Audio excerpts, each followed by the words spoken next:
feelings about what's going on in our country. And what I see, it's not really so much about Democrats and Republicans. It's really about people who love American values and people who want to change this to something else. That's what we really have to keep in mind. And, you know, socialism is creeping through our universities, through our lower schooling systems, into the hearts and minds of our people. And it's something we need to be very, very concerned about. And I don't think it's President Trump himself that the left is concerned about. It's what he represents that they're concerned about. He represents America. He represents the true values and the things that made us into a great nation. And that's what they don't like. And, you know, he and I actually philosophically come from the same pod. We have very different personalities, though. But you know, it really doesn't matter as long as you really understand what we have here in this country, and that you love what we have in this country, and you're willing to preserve what we have. Now, why is there a Trump derangement syndrome going on? Why are there so many people who are just mad, irrationally mad? Well, actually, it's kind of logical if you stop and think about it. They have been attempting to fundamentally change America for decades. Now, when I say they, I'm talking about the Fabians, the socialists, communists, the liberals. Now they call themselves progressives. As soon as you figure out who they are, they change their name. But they're the same people, okay? And they don't like what this country represents, and they want to change it to their ideal, which is a government that takes care of everybody from cradle to grave, takes care of all your problems, but you give them all the power. And they are the all-knowing. The problem is that system, wherever it has been tried, has failed. It's never been successful at all. And you know, people who have that, when you try to ask them hard questions, you'll notice that they never have any good answers. And very shortly, they start calling you names.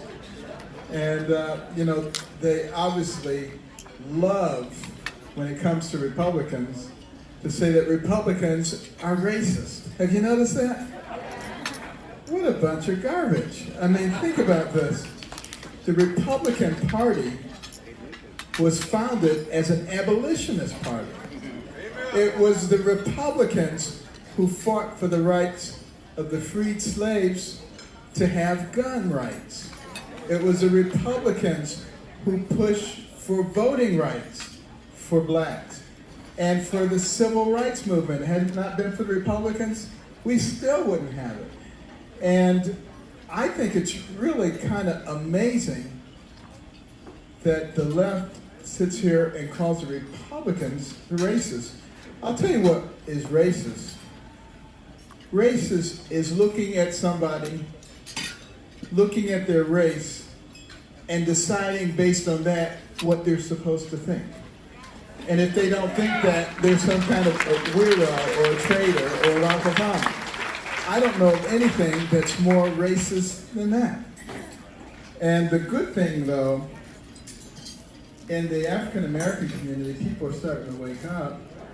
You know, Trump had 8 to 9% support before. Now the latest Rasmussen poll shows 29%.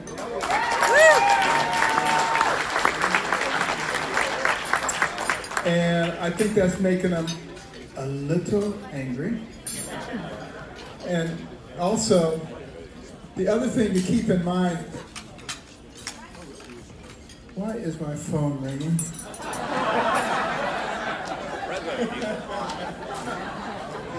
It's just going to have to wait. No, but have you heard about the hashtag walk away movement?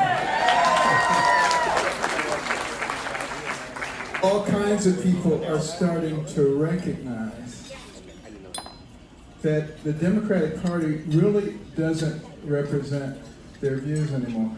There are a lot of Democrats who are actually reasonable people, who actually like our country, who don't want to get rid of ICE, and do all kinds of silly things that the left-wing leadership is advocating. And this is a wonderful time for the Republican Party to actually open our arms and welcome those people in, because see, they don't have a place to go right now. We need to bring them in, re-educate them about the things that are truly important, that really give us the kinds of freedoms that we have. And you know what the left needed to do in order to fundamentally change our nation, they had almost accomplished. They have to be able to control three things in order to fundamentally change our nation. They have to be able to control the educational system. You can put a check mark on that one. They have to be able to control the media. You can put a check mark on that one. And they have to be able to control the courts. And they thought they had that one. And they were that close after 60 years of trying, and it was snatched out from underneath their noses. That's why they're so mad. That's why they're so irrational. And now they realize that it will be at least a generation before they have an opportunity to capture the courts again. And hopefully it'll be much longer than that. That makes them irrational. And what is left? Chaos. Creating chaos, creating resistance, creating division, hoping to change things enough so that somehow you can manage to get back or again. I think the American people are smarter than that. And I think, this is my own personal prediction, but I think in November, the American people will once again prove that they're smarter than the media.